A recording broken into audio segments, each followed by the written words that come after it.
Fala pessoal, beleza? Tudo bom? Espero que esteja tudo bem com vocês. Mais um vídeo aqui no canal. Dessa vez eu estou em um local diferente, mas isso não tem problema. E a resenha de hoje vai ser de uma obra que já tem aí alguns anos que já foi publicada, mas agora recentemente eu tive a oportunidade de pegar essa obra e de fazer a leitura, obviamente, que é Tokyo Ghost. Essa obra ela foi publicada em 2019 pela editora Darkside, é uma editora que eu sou suspeito, para falar sobre o trabalho deles. É uma editora que vem fazendo um trabalho desde o momento em que ela iniciou seus trabalhos, com fantasia, scene crime, crime e scene, cena do crime, e cada vez mais vem expandindo, o seu catálogo. Ela só vem fazendo trabalhos incríveis. E esse daqui é a junção de três mentes incríveis, três artistas que se juntaram e fizeram esse trabalho. E a conclusão desse trabalho é algo incrível. O roteiro é de autoria do Rick Remender, a arte é de autoria do Sean Murphy, uma arte incrível. No final aqui da obra tem aqui alguns sketchbooks, do Sean Murphy. É incrível, incrível, incrível, incrível como ele foi o processo de criação do Sean Murphy. E acho que um dos caras que, pra mim, assim, que eu adorei muito o trabalho, aqui nessa obra, além do roteiro, além da arte, que é a coloração, as cores, é a responsabilidade do Matt Hollisworth. E são caras completamente um diferente do outro. Eles se uniram, eles se encontraram ali no momento e foram publicando, Na verdade, a HQ ela começou a ser publicada em 2015, ela foi publicada em 3 volumes. 2 volumes foram publicados em 2016 e o último publicado em 2017. E a Darkside pegou, juntou todos os volumes numa única HQ, e aí nós temos aqui um encadernado, de capa dura, com 272 páginas de material impressionante. Bom, do que se trata a obra Tokyo Ghost? A obra basicamente se passa numa Los Angeles, fica nesses dois polos, as ilhas de Los Angeles e Tóquio, Tóquio mesmo, no Japão, no caso. Há algumas insinuações do mundo, mas não chega a mostrar pra gente como o mundo se encontra nesse universo. Fica centrado basicamente nessas ilhas de Los Angeles e Tóquio, nesses dois cenários, um praticamente o oposto do outro. E é uma história que se passa lá em 2089. A HQ ela é basicamente uma HQ cyberpunk. Durante a leitura, eu consegui fazer várias relações com outras obras. Que me vem na minha cabeça agora, eu me lembro de Akira, eu me lembro do próprio jogo, Cyberpunk 2077, por conta dos implantes, por conta da estética, que eles utilizam dentro do jogo. Tem uma estética, acho que são 3 tipos de estéticas que eles utilizaram, conceitos arquitetônicos e de design de interiores e tudo mais. Um desses conceitos arquitetônicos de design que os criadores eles se inspiraram, tem um que eles chamam de entropia, que é aqueles cenários em que você tem assim um corredor, salas com fios espalhados e telas e LEDs, E faz muito sentido, chamar esse tipo de conteúdo, ou esse tipo de ambiente, esse tipo de design, de atmosfera, de um estilo, chamar esse estilo de entropia, Enfim, me lembro, como eu falei, Akira, Cyberpunk 2077, inclusive tem HQ, eu pretendo pegar futuramente. Me lembro um aspecto muito específico de um filme, Os 12 Macacos, que mostra um futuro também completamente pós-apocalíptico. Aqui não é um futuro pós-apocalíptico, aqui é um futuro cyberpunk. E esse futuro cyberpunk lembra Blade Runner, tem uma série na Netflix que é Carbono Alterado, né? Altered Carbone, alguma coisa assim, Carbono Alterado, que também se passa nesse cenário cyberpunk, que fala sobre troca de corpos. Não é clonagens, é troca de corpos, transferência de consciência e todos aqueles elementos cyberpunk, né? Poluição visual, LED, uma cultura em que mostra, né, a população dividida em duas classes muito bem específicas, né? A elite no topo e o povão, a massa, né, totalmente alienada. E aqui no caso aqui nós temos ali uma população profundamente alienada. Eu tinha até feito aqui um textinho aqui, um resuminho, né, que eu ia colocar na descrição do vídeo, que é basicamente assim: Los Angeles 2089. O mundo de Tóquio Ghost soa como uma profecia cujo modelo econômico foi e é tão agressivo que acabou com toda a paisagem natural. Os rios poluídos em meio a uma paisagem artificial com toda a atmosfera cyberpunk, com corporações assumindo o papel do Estado em contraste com miséria e desigualdades sociais, são amplificados pelo espetáculo que particularmente chamo de entretenimento ultraviolento. Uma história sobre amor, vícios e violência, embora esteja nos mostrando um cenário distópico, fala mais do presente do que do futuro decrépito que nos aguarda. Então, seria, né, o textinho que eu ia colocar ali na descrição, né? Então, fiz a leitura aqui para ter mais ou menos o impacto, né, que é o trabalho aqui desses três artistas, né?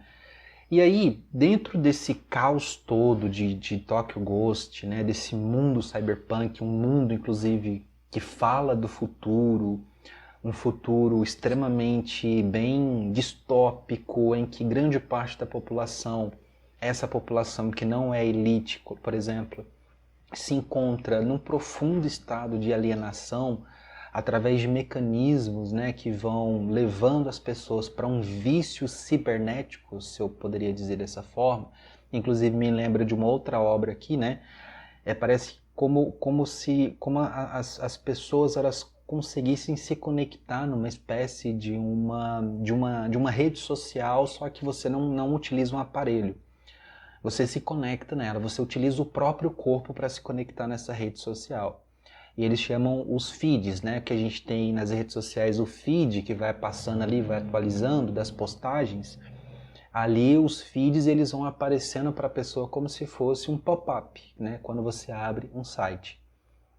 E é muito profundo, né, a forma como isso é apresentado para a gente dentro da HQ.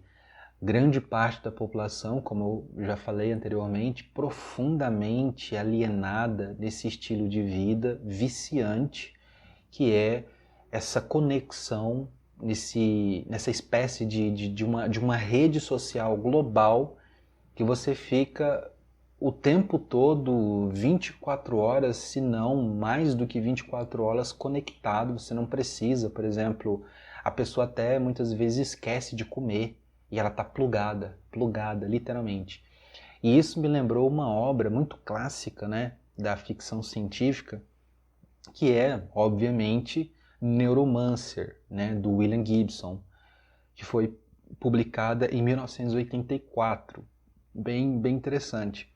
Que Neuromancer, ele é uma obra que inspira algumas das referências, né, para a criação, por exemplo, ali do Matrix, né? A Matrix, né, aquele mundo simulado, é inspirado numa espécie de uma rede global simulada dentro da obra, né, do William Gibson, que ele tem um nome lá, eu acho que é Matrix, inclusive, que chama, eu não me recordo, Neuromancer. São 3 livros, eu não li os 3, comecei a ler o primeiro e preciso retornar essa leitura. Bom, enfim,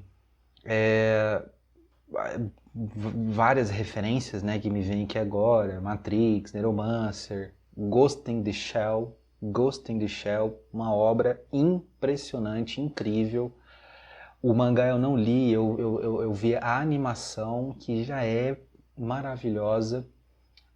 Fizeram o filme, né, a adaptação do filme, mas deixou muito a desejar, pelo fato de não ter utilizado principalmente atores asiáticos, né? Esse foi o grande questionamento dos fãs da obra, né? Porque foi logo colocar a queridinha de Hollywood, né? Nada contra, né, Scarlett Johansson, pelo contrário. Mas, enfim, é uma obra, nem a trilha sonora que a gente pensou que no trailer, enfim, tô falando coisa aqui que não tem nada a ver. Bom, então, todo esse cenário caótico, distópico, de alienação, de muito LED, de muita violência, a violência é praticamente um estilo de vida dentro desse universo aqui, em 2089. Quando eu falo de um entretenimento ultraviolento, não é muito diferente de hoje em dia, né? Que a gente tem, por exemplo, programas televisionados, programas de TV que se dizem jornalismo, mas que utilizam desse caos urbano, da violência urbana dos nossos dias a dias e consegue, digamos, amplificar, né? Dialogar com o lado mais irracional com a população, né? Que são esses programas esses programas policiais, por assim dizer, que existem há bastante tempo no nosso país, enfim, né? Bom, o que eu gostaria de destacar é que é uma obra incrível, vale muito a pena, inclusive vale mais a pena você comprar diretamente do site da Darkside, porque vem com os brindes, os marcadores de página. Isso aqui não é propaganda, pelo amor de Deus, não estou recebendo nada para fazer isso. Então, pelo site da Darkside, vale muito mais a pena você comprar as obras lá, os livros, diretamente do site deles, porque vem com os brindes, né? Os brindes muito bonitos, os marcadores de página. Os meus não estão aqui, mas são muito bonitos. Eu vou deixar depois na descrição o link, né, da HQ para vocês irem direto. Isso aqui, novamente, não é propaganda, porque é um material impressionante para quem curte, né, essa temática cyberpunk. Vale muito a pena você pegar essa HQ, fazer a leitura e tirar as suas conclusões. Se, por exemplo, essa obra ele fala mais do futuro, ou esse futuro aqui fala mais do nosso presente, né? Enfim, e aí eu gostaria de destacar alguns personagens, 4 personagens aqui que são praticamente os principais personagens, né, da obra. A primeira delas, eu vou colocar a imagem deles aqui, né? A Deb Decay, ou somente Deb, né? Deb Decay. A Deb, ela é uma moça que desde muito nova, ela é como é que eu posso dizer assim, ela não tem ali a presença dos pais, né? Ela até tinha, até um certo tempo, o pai esteve presente na infância dela, ensinando algumas coisas e tudo mais, mas desde muito nova, mostra isso, fica muito bem claro, tem uns flashbacks ali na HQ, porque precisa, né, de se ter essa construção para a gente ir entendendo quem é esses personagens, né, a Deb Decay e o parceiro dela ali, né, eles vão fazendo ali esse flashback para a gente entender quem que são esses personagens, porque a gente precisa entender o passado deles para a gente entender a situação que está acontecendo ali, né, o conflito e tudo mais. Então, ela, desde muito nova, ela teve que aprender a se virar sozinha. Ela é filha, o pai dela é um ex-policial, né, mas que, por mais que ele criticava as pessoas que se conectavam nessa rede social e ficavam viciadas, por mais que ele fazia bastante críticas a isso, inclusive a própria mãe da Deb, ela fica, né, tem uma cena que mostra isso, ela deitada, com a casa toda bagunçada e toda conectada na rede social, e os feeds passando assim, na frente do rosto da mãe dela. Então, por mais que o pai dela criticasse esse estilo de vida, ele não conseguiu resistir e acabou entrando também nesse vício, nessa rede social virtual, por assim dizer, e acabou que ela simplesmente foi abandonada, né, literalmente pelos pais por conta do vício. Bom, e aí, desde muito nova, ela conhece, né, o Dennis, que é um outro personagem. Ela conhece o Dennis ainda na infância e constrói os dois eles constroem ali uma amizade, né, no primeiro momento, mas depois essa amizade se transforma numa relação, uma relação muito complexa, né? Eu colocaria dessa forma. E o final dessa relação, no final da HQ, né, mostra o final a conclusão dessa história e a conclusão da relação dos dois. É uma conclusão bastante trágica, no melhor estilo shakespeariano, né? O outro personagem que é o parceiro, né, o amigo de infância e parceiro de relacionamento da Debbie Decay é o Led Dent. Led Dent, o delegado. Tá aqui a imagem dele. O Led Dent, ele é um cara que ele nunca foi... Como é que eu construo essa frase? Ele nunca teve essa aparência. Então ele foi uma pessoa normal, foi uma criança normal, conheceu a Debbie enquanto criança, só que ele tentava proteger a Debbie, só que ela que protegia ele, né? Então tem um episódio que acontece que ele definitivamente toma uma decisão que muda completamente a vida dele e inclusive influencia a própria vida da Debbie, que é entrar para uma espécie de uma corporação que são chamados de os delegados, que lembra muito um outro personagem, uma outra HQ que é o Juiz Dredd. Juiz Dredd, muito bom, inclusive, muito bom.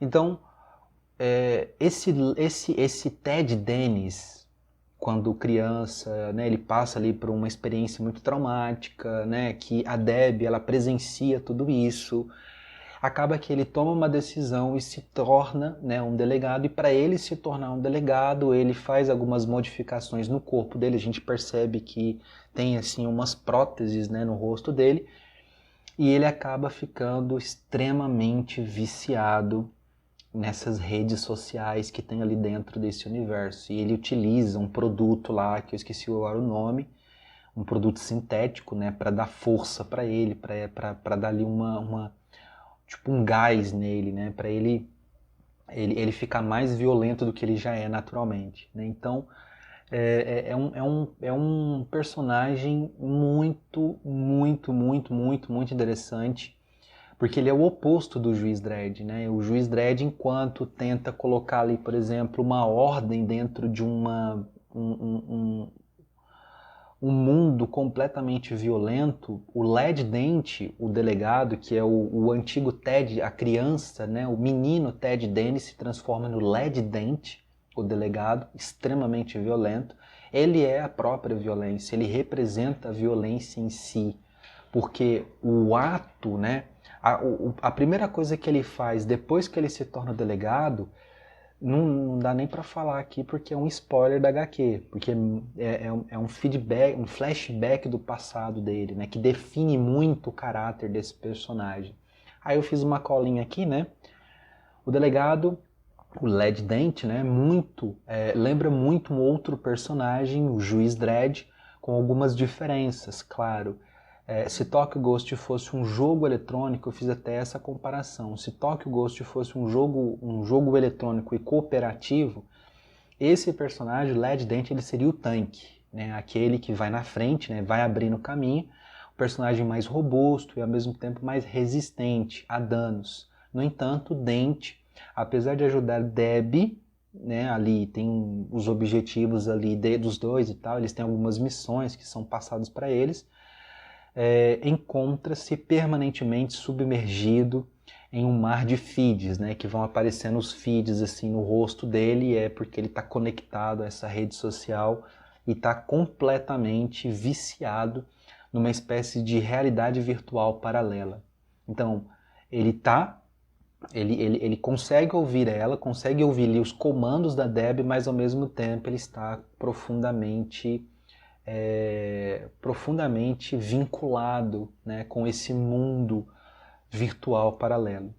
O outro personagem, que é o Davey Trauma.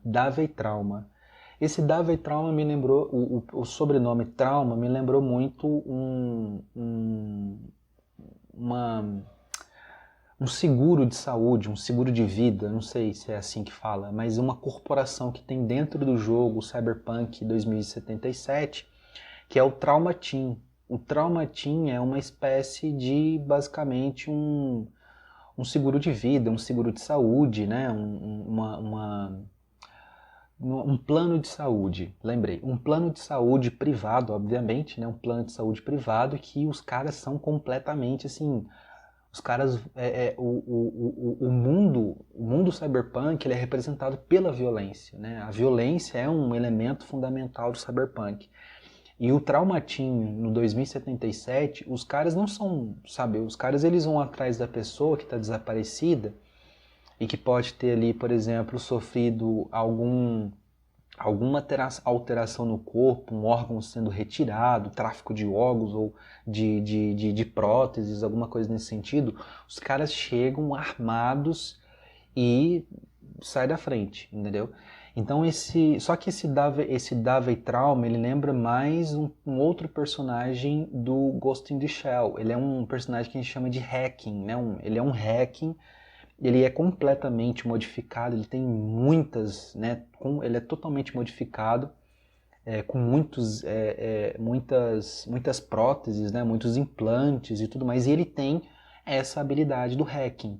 Se ele quiser, por exemplo, ele que controla essa rede social em que todo mundo está conectado e que todo mundo está alienado, né, todo mundo está viciado nessa rede social. Então ele consegue muito bem controlar as pessoas, que eles chamam de pirata de corpo.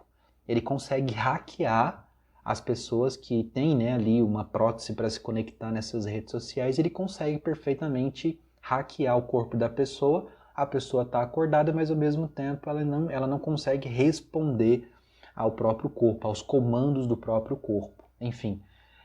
E aí me lembra uma outra obra aqui que depois eu vou deixar na descrição ali para vocês, tá? Então esse cara, esse Davey Trauma, ele controla as massas, ele tem ali o hacking, ele é submetido ao chefão, ele trabalha para o Sr. Fleck, que é o próximo personagem aqui que eu deixei por último, que é um personagem bem curioso, para não falar outra coisa. E esse Davey Trauma, lá no final da HQ, lá no final, assim, no confronto final desse Davey Trauma com a Debbie e o delegado, ele tem ali umas falas, uma postura que lembra muito o comediante da HQ do Watchmen. Lembra demais, demais, demais, demais. Tudo pra ele é sinônimo de piada, tudo pra ele é engraçado. Ele não leva nada a sério, o cara. Não leva nada a sério. Enfim, é um cara bem, bem curioso. Estou muito, assim, muito empolgado para ver quem serão os atores, né, que serão escalados para fazer esses personagens. Porque tem que ser um ator assim que consiga chegar na essência desse personagem, que beira praticamente um chaotic evil, né? Um cara extremamente mau, cruel, que não leva nada a sério. O cara, a gente nem pode falar que ele é humano, de tão modificado que ele é, praticamente. E por último, nós temos o Sr. Flack, ou Fleck, né? O Sr. Flack, o Fleck, ele é um cara, basicamente, levando em consideração o estilo narrativo de cyberpunk. O mundo cyberpunk, isso você pode pegar em diferentes obras, por exemplo, o mundo cyberpunk, o Estado ele foi substituído pelas corporações, que é bem uma crítica, né, ao processo evolutivo do neoliberalismo. O cyberpunk praticamente ele é uma crítica a esse neoliberalismo que pode ter essas consequências, né? Bom, e o Flack, né, o Sr. Flack, ele é praticamente o dono de Los Angeles. Nessa elite, ele é o cara que está no topo dessa elite, ele manda e desmanda. O cara é tão assim, é tão influente dentro de Los Angeles que ele anda nu. Ele anda nu, o que ele fala todo mundo aceita.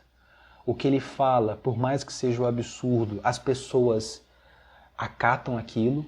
sabe? Lembra muito, né, aquele tipo de comportamento de que o milionário, o bilionário, ele pode fazer qualquer coisa e que não tem consequência nenhuma. Pelo contrário, as pessoas têm a primeira cena que ele aparece, que ele está dentro de uma banheira e ele sai já nu, inclusive, é uma HQ não para menores, tá? Uma HQ para adultos, veja bem. A primeira cena que ele aparece, ele está nu, e depois que ele sai da banheira, as mulheres que estão ali servindo ele, elas começam a beber a água da banheira. Então, assim, já ali já ficou uma coisa estranha. Aí tem uma outra cena que ele está dando uma entrevista, que ele está assim, fazendo um discurso meio clichê de político, mas né, não é tão assim político, que ele falando que ele está preocupado com as transformações do mundo, que ele está preocupado com o povo, a massa.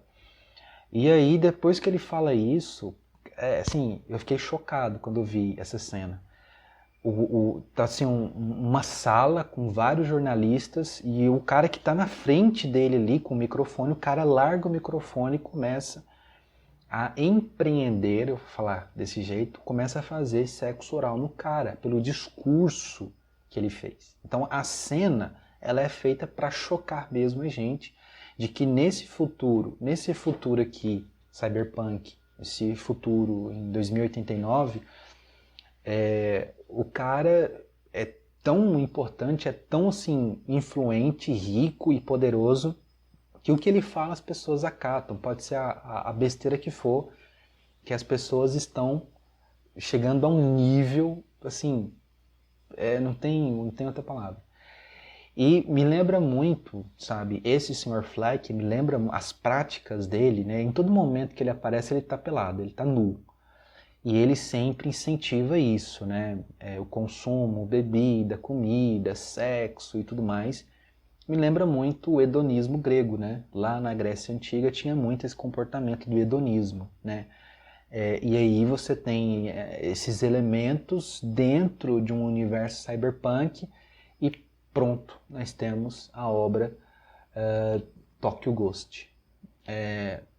Assim, vale muito a pena a leitura, lembrando que é uma HQ para adultos, que o conteúdo aqui é muito violência, muito violento, mas a reflexão que fica, né, a relação ali entre a Debbie Decay e o Led Dent, a forma como vai sendo construída essa relação, até no final, que tem ali, acontece uma tragédia no final, vale muito a pena toda a reflexão, toda a construção artística, né, da HQ, mas eu só fico com uma única crítica, que é o tamanho das fontes. As letras, eles colocaram umas letras muito pequenininhas, que dificultou um pouquinho a leitura, principalmente para mim, que tem, né, um probleminha de vista e tal. E um outro ponto, assim, na HQ é muito comum esse tipo de recurso, que dependendo do personagem, a letra também muda para dar ali uma ênfase na voz daquele personagem, né? O personagem, as letras que eles utilizaram, as fontes, né, o estilo das fontes que eles utilizaram para representar a fala, a voz do Davey Trauma, é uma fonte futurista que eu tive muita dificuldade para ler essa fonte. Então a leitura demorou muito para me concluir essa HQ por conta das fontes um tanto quanto pequenas do que o normal. Tirando isso, vale muito a pena. Eu só fiquei assim triste, né, de não ter um pôster de uma HQ dessa que tem uma ilustração e a coloração incrível desses caras aqui, tá bom? Bom, gente, esse era aqui o meu vídeo aqui sobre Tokyo Ghost, né? Nos próximos meses eu acredito que vão ter novas notícias sobre a atualização da produção do filme e obviamente que eu vou estar publicando alguma coisa lá, né, no Instagram. Inclusive eu vou colocar aqui também os links, né, das redes sociais, basicamente o Twitter e o Instagram. Eu utilizo mais o Instagram, né, para divulgar mais o canal. Bom, eu espero que vocês tenham gostado do vídeo e qualquer coisa aí dá uma força pra gente, dá um like, né, curte aí pra gente o vídeo e compartilha com quem você acha que pode gostar desse material. E na descrição, repetindo novamente, o link para vocês entrarem diretamente da editora para acessar, para, né, ler ali todos os resumos, né, tem um resumo um pouquinho da vida de cada um dos artistas aqui que produziram a HQ e comprar, obviamente, tá bom? Um abração e até a próxima.